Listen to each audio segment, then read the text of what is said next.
Bismillahirrahmanirrahim. Assalamualaikum warahmatullahi wabarakatuh. Para mahasiswa sekalian yang saya banggakan, pada kesempatan kali ini kita akan melanjutkan materi perkuliahan kita. Sebelumnya, mari kita berdoa sama-sama, semoga apa yang akan kita pelajari dia bermanfaat untuk kita, dia bisa kita ingat, bisa kita amalkan, dan manfaatnya bukan hanya bagi diri kita sendiri, tapi bagi orang lain, bagi nusa dan bangsa. Dan berikutnya juga semoga kita senantiasa diberikan kesehatan dan kemudahan oleh Allah Subhanahu wa taala dalam menjalankan segala aktivitas kita.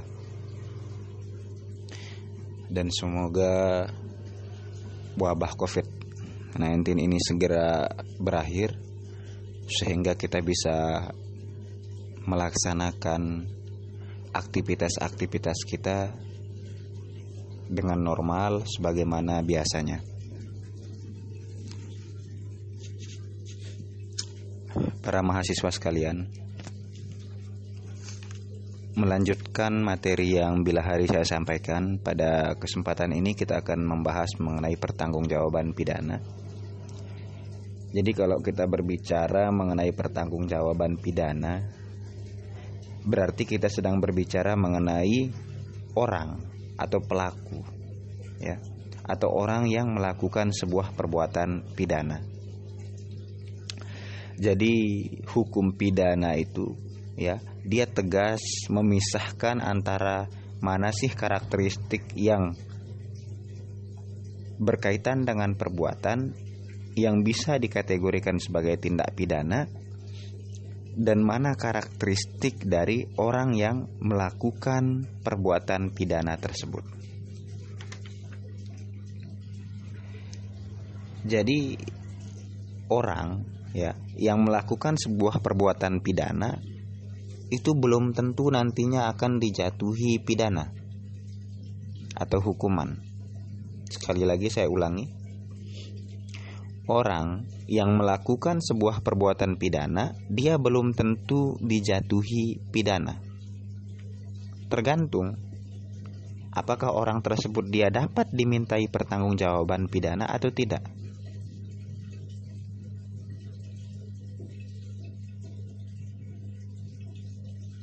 Misalnya, ya, orang gila mencuri. Mencuri itu dia adalah perbuatan pidana. Nah, tapi apakah orang gila itu bisa dimintai pertanggungjawaban? Tidak bisa, karena akalnya tidak sehat. Dia tidak bisa membedakan mana perbuatan yang baik dan mana perbuatan yang buruk.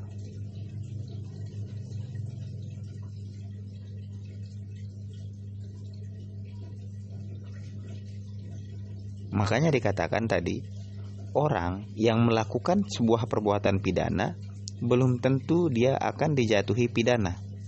Tergantung apakah orang tersebut dia dapat dimintai pertanggungjawaban pidana atau tidak. Sebaliknya, ya, seseorang yang dijatuhi pidana sudah pasti dia telah melakukan perbuatan pidana dan dapat dipertanggungjawabkan. Jadi orang kalau dia sudah dijatuhi pidana, orang sudah dijatuhi hukuman, vonis oleh majelis hakim, ya, maka sudah pasti orang itu melakukan sebuah perbuatan pidana dan sudah pasti orang itu mampu bertanggung jawab secara hukum.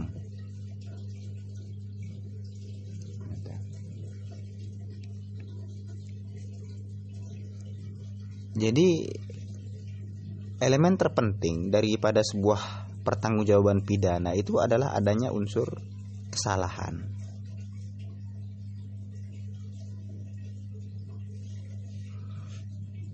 Unsur kesalahan, ya, itu bisa saja dia bentuknya nanti adalah sengaja atau bentuknya alpa. Terhadap segala sesuatu yang dilakukan dengan sengaja, tentu ancaman hukumannya itu lebih berat daripada sebuah perbuatan pidana yang dilakukan karena kealpaan atau tidak sengaja. Jadi ada sebuah prinsip dasar di dalam hukum pidana yang dia bahasa Jermannya itu adalah keine Straf ohne Schuld, ya, atau actus reus mens rea kalau bahasa Latinnya, itu artinya adalah tiada pidana tanpa kesalahan. Jadi orang tidak akan pernah dijatuhi pidana, orang tidak akan pernah dijatuhi hukuman jika tidak ada unsur kesalahan di dalam diri orang tersebut.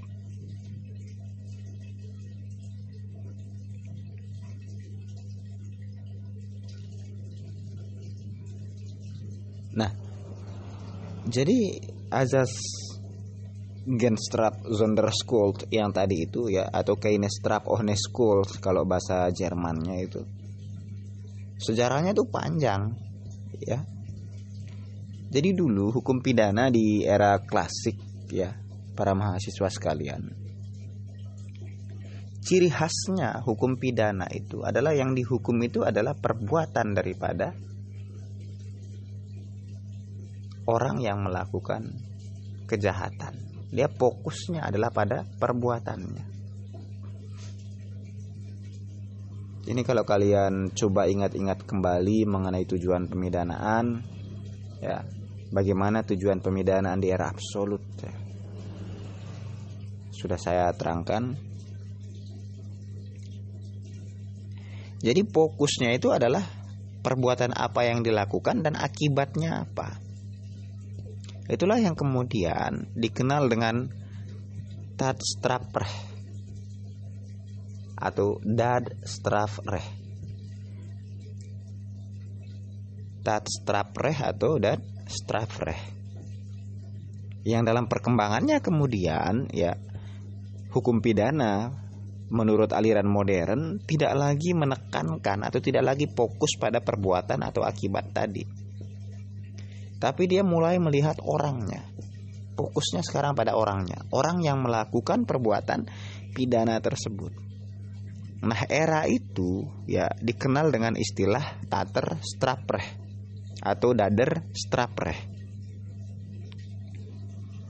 Nah, di aliran-aliran yang terbaru ya sekarang, termasuk yang dipergunakan di dalam rancangan kitab undang-undang hukum pidana kita, ya, bukan lagi dia hanya fokus pada perbuatan dan akibat yang ditimbulkan dari sebuah perbuatan pidana itu saja, atau tidak hanya fokus pada orang yang melakukan perbuatan pidana itu, tapi dia fokus sama semuanya. Jadi hukum pidana itu kemudian dia orientasinya adalah pada perbuatan, pada akibat, pada orang atau pelaku yang melakukan perbuatan pidana tersebut.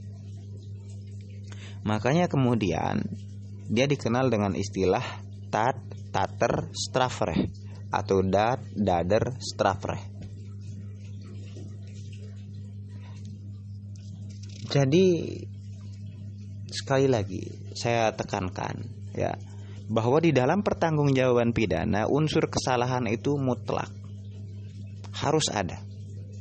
Seseorang tidak bisa dihukum apabila tidak ada unsur kesalahan di dalam perbuatan yang dia lakukan. Unsur kesalahan itu dia bisa bentuknya sengaja, bisa juga bentuknya alfa. Gitu ya.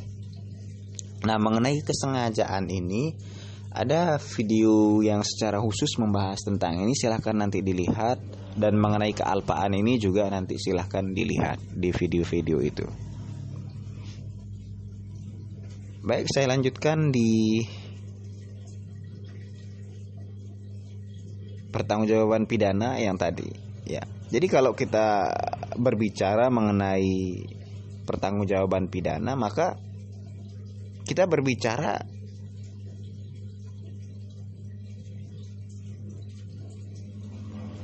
bagaimana kondisi seseorang itu sehingga dia bisa dipertanggungjawabkan. Paling tidak ya, menurut Van Hammel ya, tokoh pidana, ada 3 hal yang harus terpenuhi. Dia harus punya 3 macam kemampuan yang harus terpenuhi. Yang pertama ya, dia mampu untuk mengerti makna serta akibat daripada perbuatan-perbuatannya itu. Jadi orang itu dia memiliki kemampuan untuk mengerti apa yang dia lakukan dan akibat yang akan timbul daripada perbuatan tersebut. Yang kedua, orang tersebut dia sadar, dia menginsaf bahwa perbuatan yang dia lakukan itu dia bertentangan dengan hukum dan ketertiban masyarakat. Artinya dia punya kemampuan untuk membedakan mana perbuatan yang baik dan mana perbuatan yang buruk menurut masyarakat dan menurut hukum yang berlaku di negara. Yang ketiga, orang tersebut mampu untuk menentukan kehendak berbuat. Artinya dia memiliki kemampuan untuk mengontrol perilakunya. Dia bisa melakukan atau tidak melakukan sesuatu. Jadi itu 3 kondisi yang berkaitan dengan pertanggungjawaban pidana menurut Van Hammel.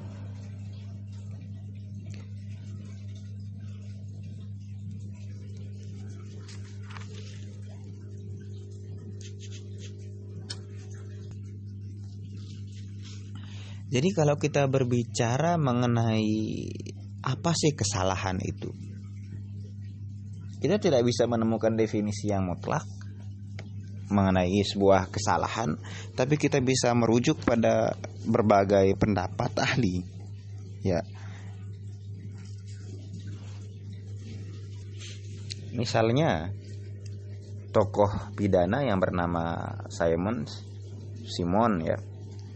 Dia mengatakan bahwa kesalahan itu adalah ketika seseorang menurut pembentuk undang-undang atau menurut undang-undang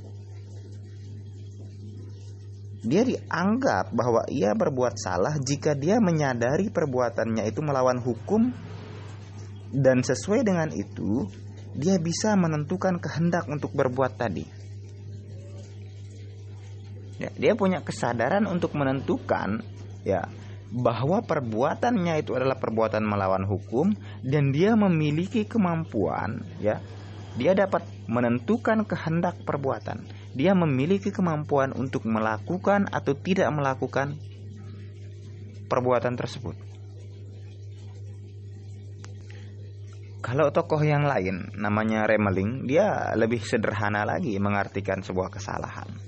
Jadi kesalahan itu adalah pencelaan ya yang dilakukan oleh masyarakat karena ya standar etis yang berlaku di masyarakat tersebut dilanggar atau norma-norma yang diakui oleh masyarakat itu dilanggar oleh yang bersangkutan, maka dia sudah melakukan sebuah kesalahan yang sebenarnya dia bisa menyimpangi atau dia bisa menghindari untuk tidak melakukan perbuatan tercela tersebut. Itu menurut Remeling seperti itu. Jadi para mahasiswa sekalian, intinya adalah sebenarnya bahwa kesalahan itu dia selalu melekat pada orang yang berbuat salah. Adagiumnya adalah facinus quod inquinat aequat, ya. Facinus quos inquinat aequat. Jadi nanti kita ada tulisannya di bawah itu ya. Saya buatkan tulisan atau dilihat di slide.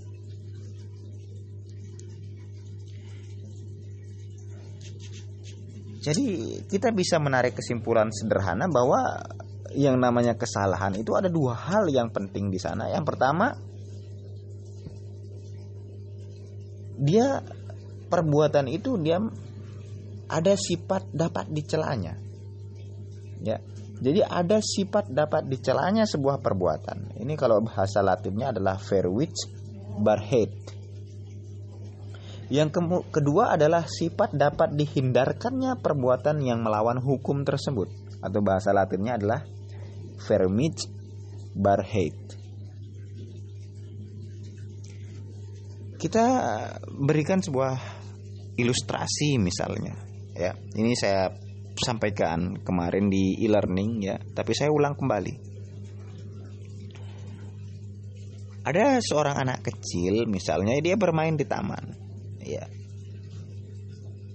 Dia lagi main, ada orang tuanya, dan kebetulan orang tuanya berada jauh dari anak tersebut.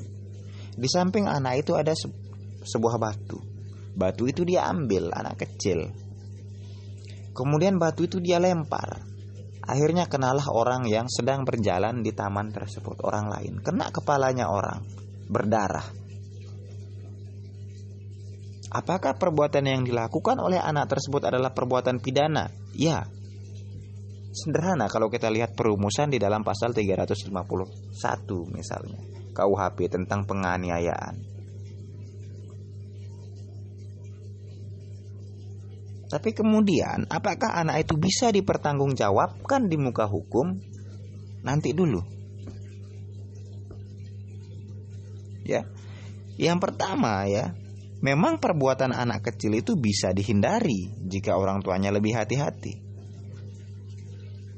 Perbuatan itu tidak akan terjadi kalau orang tuanya mengawasi atau mengontrol anaknya dengan hati-hati. Tapi bagaimana dengan sifat dapat dicelanya perbuatan? Jelas perbuatan yang dilakukan oleh anak kecil itu dia tidak bisa dicela. Kenapa? Karena namanya anak kecil, dia belum paham apa yang dia lakukan. Dia belum bisa membedakan apakah perbuatan yang dilakukan itu baik atau perbuatan yang dilakukan itu buruk. Dia tidak bisa membedakan mana perbuatan yang boleh dia lakukan dan mana perbuatan yang tidak boleh dia lakukan.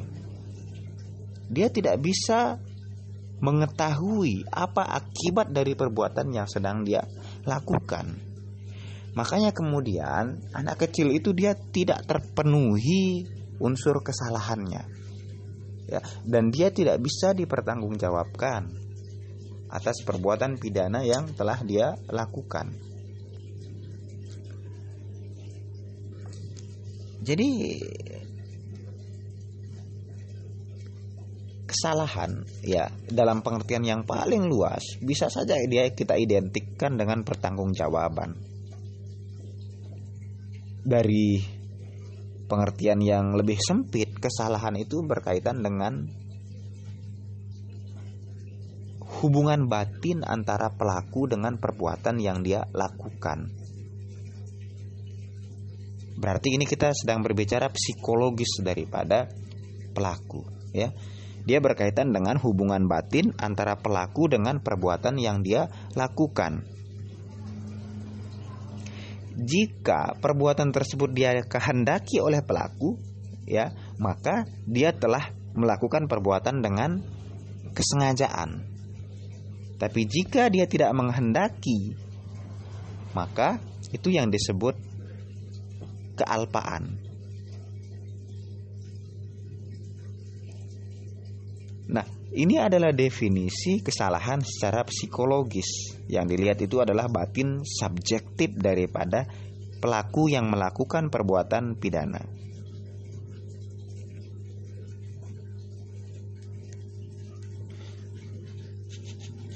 Tentu dia berbeda ya kalau kita melihat dari pengertian kesalahan secara normatif. Yang dilihat itu apa? Keadaan dari pelaku, keadaan luar daripada pelaku. Jadi ukuran-ukurannya adalah segala sesuatu yang sifatnya normatif. Ya, untuk kemudian kita menentukan apakah perbuatan tersebut memang dapat dicela kepada pelaku dan apakah perbuatan itu bisa dihindari oleh pelaku atau tidak.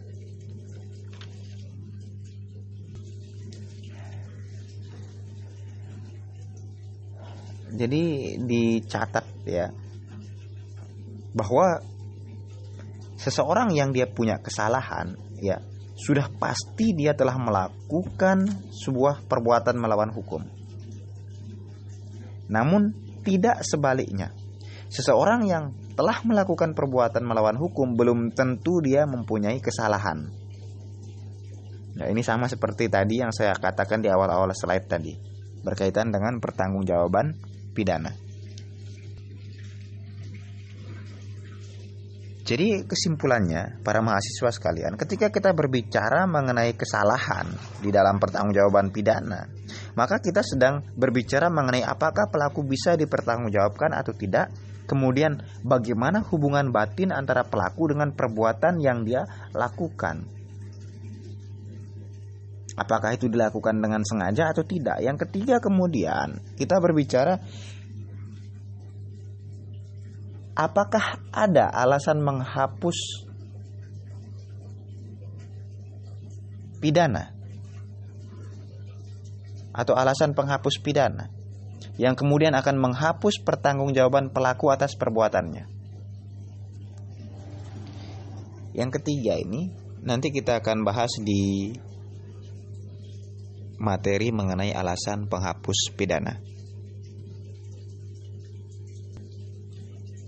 Jadi kalau kita berbicara, saya ulang kembali, saya pertegas kembali kepada para mahasiswa sekalian, kalau kita berbicara mengenai kemampuan bertanggung jawab, ya, maka kita sedang berbicara apakah orang itu dia mampu memahami dengan sungguh-sungguh akibat dari perbuatan yang dia lakukan, apakah dia mampu menginsapi secara sadar bahwa perbuatan itu bertentangan dengan ketertiban masyarakat dan hukum, dan kemudian apakah dia mampu juga untuk menentukan kehendak berbuat atau tidak berbuat.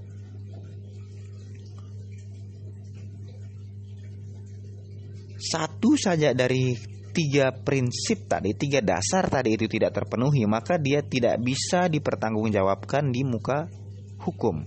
Misalnya begini, ya, ada seorang perempuan, dia bekerja sebagai kasir di sebuah bank. Pada hari di mana dia bertugas, perampok datang ke bank tersebut dan menodongkan senjata di kepalanya si perempuan tadi. Kamu, masukkan uang-uang yang ada di berangkas itu ke karung yang saya sediakan. Itu instruksi daripada perampok tersebut. Perempuan cantik tersebut mengikuti arahan daripada perampok tersebut. Setelah uang dimasukkan di karung, perampok tersebut meninggalkan bank.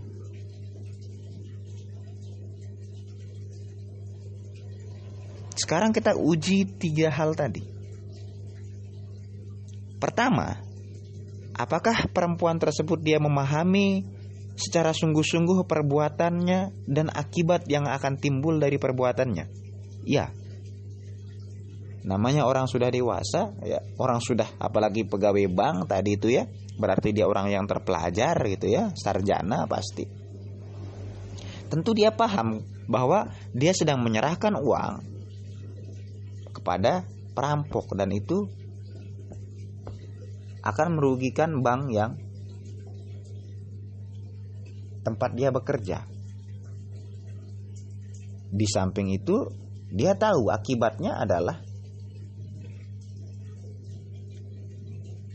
para perampok tersebut bisa menguasai uang tersebut dan dia sedang melakukan perbuatan pidana. Ya. Itu yang kedua. Dia mampu menyadari bahwa perbuatan itu memang bertentangan dengan hukum dan ketertiban masyarakat. Dia tahu ketika dia menyerahkan uang itu, ya, maka dia sedang melakukan perbuatan melawan hukum. Karena bertentangan dengan ketertiban masyarakat dan bertentangan dengan hukum. Tapi apakah perempuan tadi, kasir tadi, dia punya kemampuan untuk menentukan kehendak berbuat? Apakah dia punya kemampuan untuk menolak atau mengikuti arahan daripada perampok tadi? Kalau dia tolak, konyol namanya. Bisa meledak kepalanya sama senapan tadi.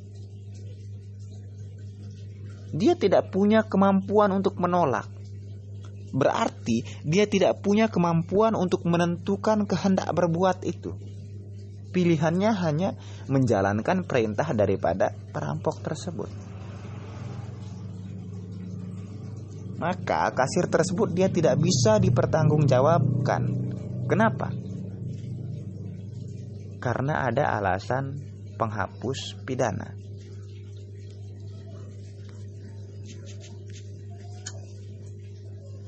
Masuk ke kategori mana dia di dalam alasan penghapus pidana? kita akan pelajari di materi alasan penghapus pidana. Baiklah para mahasiswa sekalian, itu paparan singkat saya mengenai pertanggungjawaban pidana. Jadi materi ini dia berkaitan dengan unsur kesalahan. Kalian harus memahami apa itu kesalahan, apa itu, kemudian kesengajaan dan kealpaan, ya, yang ada di dalam kesalahan tadi. Harus betul-betul dipahami dengan baik ya oleh para mahasiswa sekalian, ya. Apalagi sekarang ada kasus yang sedang menarik yang menjadi pembahasan publik, ya, mengenai apakah penyiraman air keras itu sengaja atau tidak misalnya, ya. Kalau kalian memahami dengan baik yang disebut dengan kesengajaan, ya, kemudian kalian memahami dengan baik yang mana perbuatan yang bisa dikategorikan sebagai kealpaan, maka kebingungan itu akan terjawab dengan sendirinya. Demikian materi yang saya sampaikan sekali lagi mengenai pertanggungjawaban pidana. Terima kasih atas perhatiannya kalian, dan semoga apa yang saya sampaikan ini bermanfaat untuk diri saya sendiri, untuk kalian, dan juga untuk orang-orang di sekitar kita, dan juga bagi bangsa dan negara. Assalamualaikum warahmatullahi wabarakatuh.